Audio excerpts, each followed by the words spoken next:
Simple harmonic motion के लिए simple pendulum की हम जो एग्जांपल ले रहे हैं, ये अपनी जो मोशन है ये स्टार्ट करेगा मीन पोजीशन से यहाँ से, और जो डिस्प्लेसमेंट ट्रैवल करेगा वो हमारे पास बनती है एक्स। हमें नहीं पता 1 सेंटीमीटर 2 सेंटीमीटर 4, तो हमने उसको क्या मान लिया एक्स। उसके बाद आता है जी, जब हमारे पास ये बाब जो है यहाँ से ट्रैवल करता हुआ यहाँ पर आएगा, यहाँ पर इसके जो वेट के दो कंपोनेंट बन जाएंगे। कौन कौन से कंपोनेंट बनेंगे? पहली बात तो वेट जो है वो डाउनवर्ड होगा mg। एक कंपोनेंट इसका बनेगा जो इसकी टेंशन को बैलेंस करेगा, इस स्ट्रिंग की जो टेंशन है इसको बराबर करेगा, और वो एलॉन्ग थीटा होगा। वो उसको हम कह सकते हैं जी mg cos थीटा, क्योंकि ये बेस है ना, थीटा के साथ है। दूसरा थीटा के सामने परपेंडिकुलर है, इसको हम क्या नाम देंगे? इस कंपोनेंट को mg sin थीटा। इतना ही वेक्टर हमारे पास, इतना ही कंपोनेंट ये बनेगा। इस डायरेक्शन में ये जो बाब है वापस जाएगा, मूवमेंट करेगा। ये एक कंपोनेंट हो गया जी cos थीटा, और एक हो गया हमारे पास sin थीटा। ये कैसे आता है? आपने 9th में पढ़ा था, जब आप एक ब्रीफ केस के ऊपर फोर्स लगाते हो F, वो ब्रीफ केस जो है वो जमीन के साथ मूव करता है, उसका कंपोनेंट जो है वो F cos थीटा है। और इसी तरह उसका एक कंपोनेंट है जी F, हमने मान लिया F sin थीटा। इसके लॉन्ग मूव नहीं करता F sin थीटा। कौन सा कंपोनेंट है? सिर्फ हमारे पास आता है F cos थीटा। इसी तरह ये जो बाब है, इसकी मूवमेंट जो होगी वो किस कंपोनेंट के लॉन्ग होगी? साइन थीटा के long, mg sin theta. cos के लॉन्ग नहीं होगी, ये टेंशन और ये एक दूसरे को बैलेंस कर देंगे। तो अब इसकी डेरिवेशन की तरफ जाते हैं। क्या ये सिंपल पेंडुलम जो है ये हमारे पास सिंपल हार्मोनिक मोशन करता है या नहीं करता? तो डेरिवेशन में सबसे पहले हमारे पास यही कंपोनेंट आएगा, cos थीटा जो है उसको बैलेंस कर रहा है। कौन सी फोर्स? टेंशन। ये बैलेंस कर रही है किसको? cos थीटा को। इन दोनों का इफेक्ट जो है वो हमारे पास 0 बन जाता है। फिर कौन सा इफेक्टिव कंपोनेंट कौन सा है जी? Sine theta. अब ये साइन थीटा जो mg साइन थीटा है, ये तो हमारे पास रिपल्सिव फोर्स है, रिएक्शन है।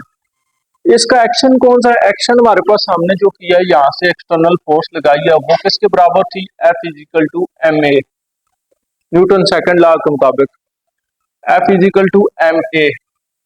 ये फोर्स हमने लगाई है और इसको मूव करवा के हम कहां पर लेकर गए? यहाँ पर। अब रिएक्शन जो रिएक्टिव फोर्स है वो इसको वापस लेकर आएगी मीन पोजीशन की तरफ। तो कौन सा कंपोनेंट होगा? mg sin theta. यहाँ पर हम माइनस लगा लेंगे। माइनस का मतलब क्या है कि डायरेक्शन के लिए, कि जिस डायरेक्शन में एक्सेलरेशन पैदा हो रहा है उसके दूसरी डायरेक्शन में डिस्प्लेसमेंट ट्रैवल होती है। दोनों की डायरेक्शन क्या है? आपस में अपोजिट है। यहाँ से हमारे पास आ जाते जी mm से कैंसिल हो जाएगा, a हमारे पास आ जाएगा g sin theta minus g। अब इस केस में हमने ये काम किया कि ये जो एंगल है हमने ये स्मॉल लेना है, मिनिमम लेना है। स्मॉल एंगल किस लिए लेंगे? अगर इसको आखिर में वीडियो बताऊंगा कि लार्ज एंगल जब हम इसको कंसिडर करते हैं तो ये सिंपल हार्मोनिक मोशन नहीं रहती, फिर इसमें खराबी आ जाती है। इसलिए हम इसको मान लेते हैं कि ये स्मॉल एंगल है, थीटा जो है वो बहुत स्मॉल एंगल है। अब स्मॉल एंगल जब हमारे पास होगा, थीटा हम स्मॉल लेंगे फॉर स्मॉल एंगल। इसकी एक रीजन ये है कि जब थीटा को हम स्मॉल लेते हैं तो ये इक्वल हो जाता है साइन थीटा के, और ये फिर इक्वल हो जाता है टैन थीटा के। अब साइन थीटा की वैल्यू इस डायग्राम के मुताबिक हमारे पास क्या बनेगी? थीटा हमारे पास आ जाएगा, क्या बनेगा जी? डिस्प्लेसमेंट ओवर लेंथ, ये हमारे पास आ गई। अब इस वैल्यू को हम उठा के यहाँ पर पुट करेंगे, हमारे पास क्या आ जाएगा? a is equal to minus g sine theta की जगह आ जाएगा x ओवर l।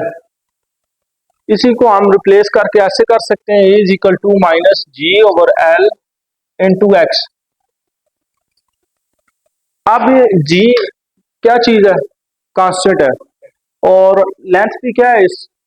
ये भी फिक्स है, कांस्टेंट है। दोनों कांस्टेंट है। जब दो कांस्टेंट आप किसी इक्वेशन से निकाल देंगे तो पीछे क्या बनेगा? वो इक्वेशन तब्दील हो जाएगी किसमें? रिलेशन में। तो ये दोनों कांस्टेंट जी और एल को हम इस इक्वेशन से रिमूव करेंगे। पीछे ये इक्वेशन जो है फिर खत्म होके किस में चली जाएगी, रिलेशन में। ये हमारे पास ऐसे आ जाएगा माइनस एक्स, और यही कंडीशन है हमारे पास कि ये जो सिंपल पेंडुलम है ये किसकी एक मूवमेंट करता है, कौन सी मूवमेंट करता है, सिंपल हार्मोनिक मोशन की। एक मिनट रोको। चल अच्छा, उसके बाद आता है जी, ये तो प्रूव हो गया सिंपल हार्मोनिक मोशन जो है, पेंडुलम जो है सिंपल हार्मोनिक मोशन करता है। अब हम प्रूव करेंगे क्या इसका जो टाइम पीरियड है वो कैसे निकलेगा, वो उसको निकालने का क्या तरीका है, उसके फीचर्स क्या है, वो सारे देखेंगे। तो सबसे पहले सिंपल पेंडुलम जो हमारे पास आएगा उसका टाइम पीरियड के लिए हमारे पास एक जनरल फार्मूला इस्तेमाल करेंगे। टाइम पीरियड के लिए एक जनरल फार्मूला हम इस्तेमाल करेंगे जी। कौन सा है जी? सिंपल जनरल फार्मूला क्या आता है टाइम पीरियड का? General formula for the time period of simple harmonic motion क्या है जी? ये t is equal to 2 pi under root displacement divided by acceleration. ठीक है, समझ आ गई? ये जनरल फार्मूला है। अब इसमें डिस्प्लेसमेंट हमारे पास कहाँ से आएगी, एक्सेलरेशन कैसे होगा, ये हम देखते हैं। तो ये इस इक्वेशन के मुताबिक ये जो हमारी इक्वेशन है इसको रीअरेंज करेंगे हम दोबारा, तो हमारे पास ये चीज आ जाएगी डिस्प्लेसमेंट ओवर एक्सेलरेशन। कैसे होगा? हमारे पास है जी a is equal to minus g into x over l. X हमारे पास डिस्प्लेसमेंट है और a क्या चीज है, एक्सेलरेशन है। तो हमें चाहिए डिस्प्लेसमेंट पर एक्सेलरेशन। ये कैसे हो जाएगा? एल को हम उधर ले जाएंगे, ये डिनोमिनेटर से नोमिनेटर में आएगा और जी यहाँ पर क्या होगा, डिनोमिनेटर में आ जाएगा, is equal to x over a आ जाएगा। तो ये वैल्यू हम यहाँ से उठा के इस जनरल फार्मूला में पुट करेंगे, तो हमारे पास क्या आएगा, टाइम पीरियड आ जाएगा। क्या आ जाएगा जी? एल बाय जी। समझ आ गई है? अब यहाँ पर हमने माइनस नहीं लगाया क्योंकि टाइम पीरियड ही होता है, टाइम कभी भी नेगेटिव नहीं होता। ये हमारे पास टाइम पीरियड आ गया। तो टाइम पीरियड किस चीज के ऊपर डिपेंड कर रहा है? लेंथ के ऊपर और ग्रेविटी। लेंथ आपके पास फिक्स है, इस केस में हमने लिया तो टाइम पीरियड क्या होगा, फिक्स रहेगा। चाहे एक चक्कर लगाता है, 4 लगाता है, 10 लगाता है, हर राउंड ट्रिप का इसका टाइम पीरियड सेम रहेगा। हाँ, जी की वैल्यू भी हम जमीन पे है तो ये सेम है। अगर हम चांद पे चले जाते हैं या हाइट पे जाते हैं, पहाड़ों पे जाते हैं, वहां पर जी की वैल्यू क्या होगी, 9.8 से चेंज हो जाएगी। तो फिर इसका टाइम पीरियड जो है दो चीजों के, एक ग्रेविटी और दूसरा लेंथ पे डिपेंड करता है। यहाँ पर ये आता है कि अगर कोई भी चीज उसका मैस 1 किलो है, वो जैसे ये बाब 1 किलो का है, इसी के मुकाबले में अगर वो 4 किलो का लगा देते हैं तो टाइम पीरियड इफेक्ट होगा, नहीं होगा। क्यों? इस फार्मूले के मुताबिक मैथ्स की बात ही नहीं है। आप 1 किलो का वेट लगाएं, 4 किलो का लगाएं, टाइम पीरियड क्या होगा, सेम रहेगा। इसी तरह ये बाब यहां से मूव करके इधर गया, सेकंड स्टेप में मैं इसको यहां तक ले आता हूँ, डिस्प्लेसमेंट मैंने ज्यादा कर दिया है, पहले x1 है अब x2 हो जाती है। अभी क्या इसका टाइम पीरियड चेंज होगा? नहीं होगा। किस लिए? क्योंकि इस फार्मूले में डिस्प्लेसमेंट की भी कोई बात नहीं है। चाहे इससे छोटा चक्कर लगाए या बड़ा लगाए या उससे भी बड़ा चक्कर, तो ये क्या होगा, इसका टाइम पीरियड सेम रहेगा। छोटा चक्कर भी ये क्या करेगा, 1 सेकंड में लगाएगा, और बड़ा भी 1 सेकंड में लगाएगा, उससे बड़ा भी क्या करेगा, 1 सेकंड में। ये टाइम पीरियड का फार्मूला हमें बताता है। अब टाइम पीरियड हम एक और तरीके से भी ड्राइव कर सकते हैं। इसका टाइम पीरियड कैसे ड्राइव कर सकते हैं, ये केस 1 हो गया। एक और मेथड है जी, वो ये है कि क्योंकि ये कौन सी मोशन है, सर्कुलर मोशन है, सर्कल में मूव कर रहे हैं ना। अगर इसको हम घड़ी की सुई बना लें तो ये क्या होगा, ऐसे सर्कल में मूव कर रहा है।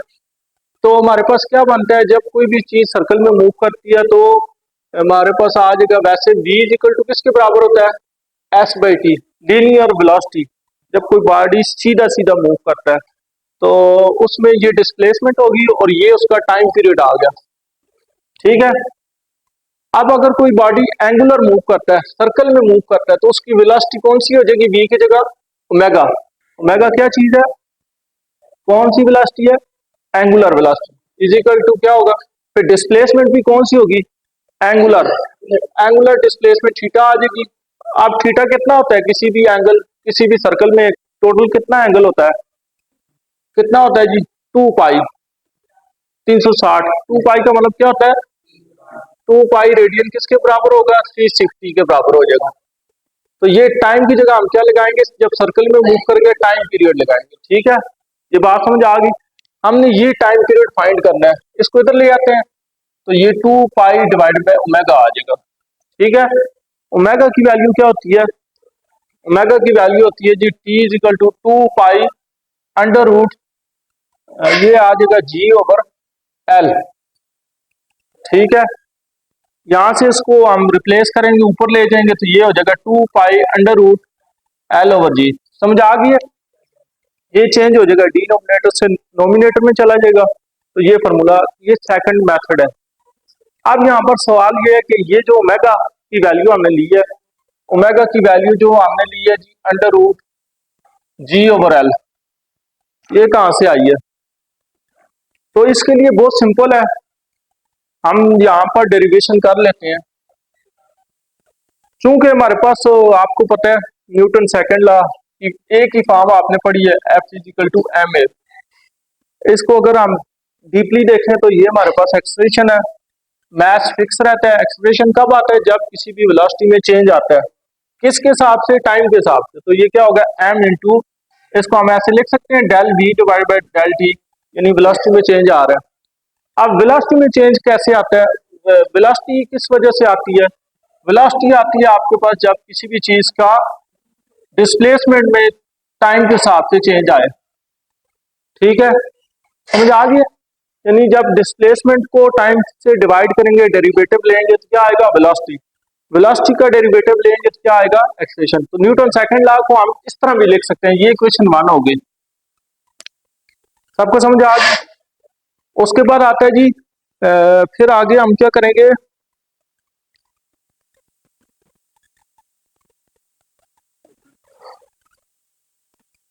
फोर्स, इस केस में जो फोर्स का इफेक्टिव कंपोनेंट है, बस देखें इधर, F is equal to minus m g sine theta, और ये किसके बराबर है? माइनस एम जी, ये अभी हमने यहाँ पर किया है।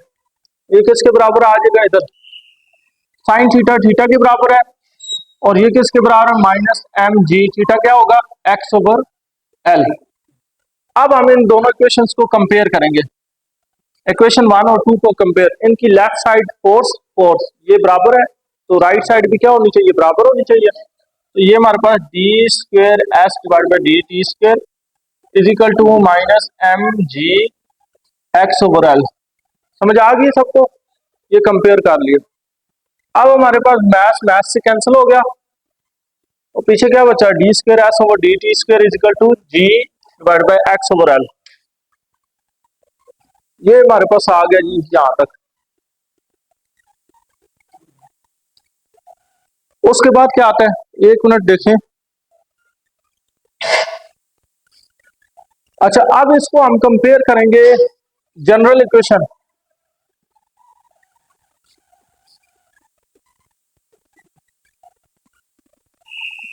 अब इसको कंपेयर करते हैं general equation of motion, simple harmonic motion की। तो वो जनरल इक्वेशन क्या होती है? General equation of motion for simple harmonic motion क्या होती है? D square s divide by d t square plus omega square into x is equal to 0। अच्छा, ये माइनस उस तरफ है, अगर इसको मैं इधर ले आऊं तो ये क्या हो जाएगा? प्लस हो जाएगा। इसको मैं इधर से ही कर लेता हूँ, ये प्लस हो गया। ठीक है, ये कंपेयर करें जी, d square s d t square ये कैंसिल हो जाएगा, और एक्स एक्स से कैंसिल हो जाएगा। पीछे आपके पास क्या बचेगा? Omega square is equal to g over l. Omega की वैल्यू क्या आएगी? हम दोनों तरफ क्या लेंगे? अंडर रूट लेंगे। ये इससे कैंसिल हो जाएगा, यहाँ पर अंडर रूट आ जाएगा। तो ओमेगा की वैल्यू क्या आ गई? अंडर रूट जी ओवर एल। समझ आ गई है। इस तरह ये सेकंड मेथड के अंदर जो ओमेगा की वैल्यू हमने यूज की अंडर रूट जी और एल, ये इस तरह आ जाती है। तो ये सेकंड मेथड है टाइम पीरियड निकालने का, सिंपल हार्मोनिक मोशन।